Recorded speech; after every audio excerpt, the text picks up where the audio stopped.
Kocsis Zoltán. I would like to ask you about your impressions of the first piece, the opening piece of the concert, The Legend of Ohrid by Stevan Hristic. So could you share some of your impressions of that piece with us?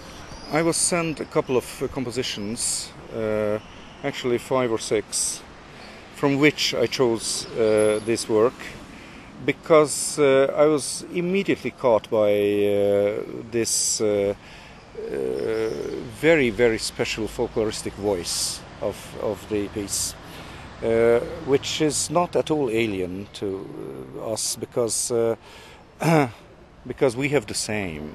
Actually, this piece is a bit stronger, a bit more wild than our folk music, with far more Eastern influence. But we tremendously enjoy the performance.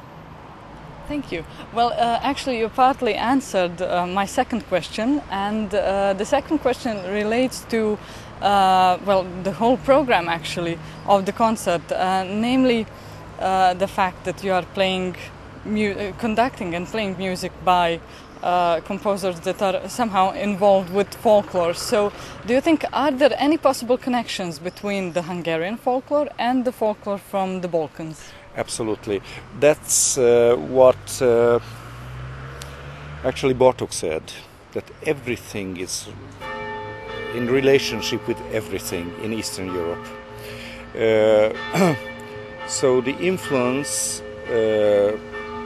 of the Romanian folk music, for instance, is considerable, observing the Hungarian folk music, but Turkish, Arabic, Bulgarian, Slavonic, so I think they are all related somehow. And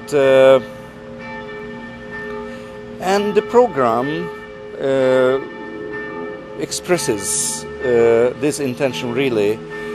Actually, if I knew that this concert will be in a church, maybe I would have chosen less folkloristic works.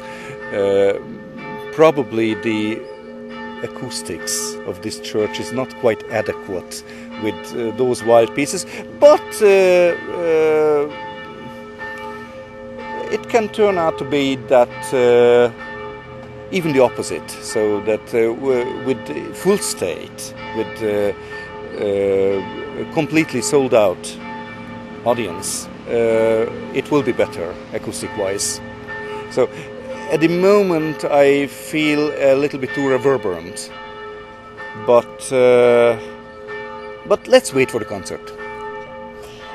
The next question I have to ask you, because it's very interesting, the relationship between the conductor and the soloist from the orchestra. Now, when you are rehearsing a new piece of music, when you are making the score come alive, are you willing to give the soloist some artistic freedom?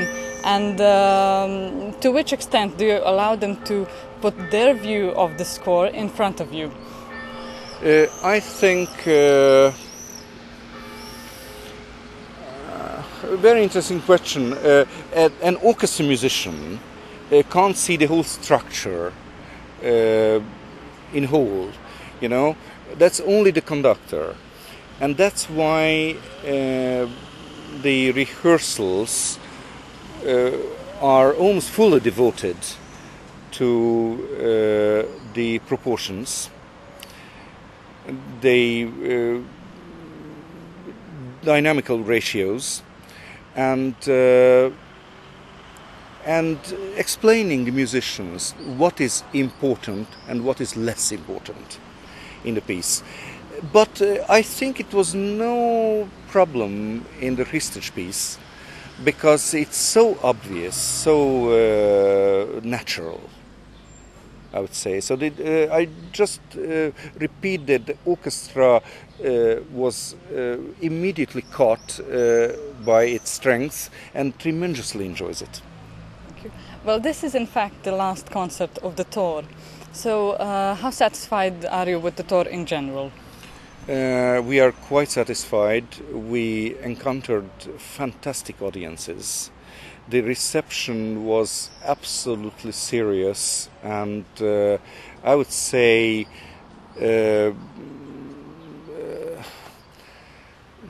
somehow